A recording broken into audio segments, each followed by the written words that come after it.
reached out to Harvest to see what they had in the way of cellars and designs and racking. My previous home, I had a wine cellar, but I did it all with homemade kit racking, and I wanted something a lot nicer.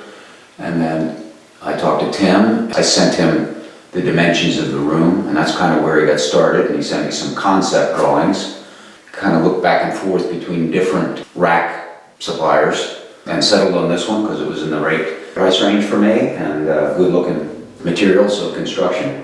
And then we got moving to finalize an actual design. And Tim came up here one day and kind of fine-tuned the measurements, which was good because we caught a few things that I hadn't measured properly. And then we got it built. This is redwood, hardwood, really good quality wood for wine racks. It doesn't need a finish. If I had gone with a lacquer finish, it would have given a darker appearance. But I like it unfinished the way it is, and it's very, very resilient, in terms of moisture and so forth. The cellar holds very, very close to 1,000 bottles. I had a wonderful trip to Australia in 2004.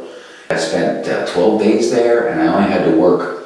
I had to give a presentation at a reception in the evening to the mining community 5 times. So I had to spend all that time there and time to kill between, and I had the whole weekend that I ended up spending in the Adelaide area. And some of my hosts were very nice and took me to the Barossa Valley and another wonderful wine area in that same region. So I bought the map to commemorate it. I actually was also in the Hunter Valley as well. So boy, that's a great country for wine. And nice people. The way the room was designed by the builder, the room was a little bit too big for a wine cellar. So I had to make it a little bit smaller, and they did this alcove.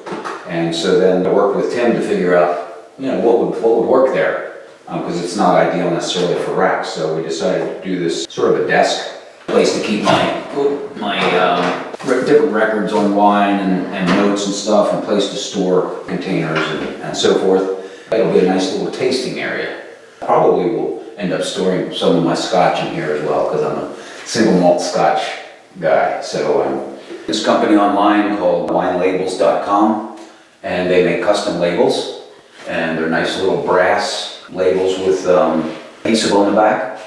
And so I've got my wines organized sort of by region of the world and type of wine. So just so you know, right now this wine cellar is almost exclusively red wine. This is a Wine Guardian unit. That's why the wine cellar had to be sized the way it was, because this is the biggest unit, I believe, that you can do it through the wall. Otherwise, you have to get into a more complex kind of cooling system. This room is 1,500 cubic feet, so that's the limit that this guy can handle. So keeps the room, I've got it set at 57 or 58 degrees Fahrenheit, and keeps it at about 58-59% relative humidity. The floor is a slate tile, and I wanted it to look very, very rustic. And what I probably will do is what I did in my previous wine cellar. I'll probably put a stucco effect on the walls, which gives you a nice kind of a rustic feel.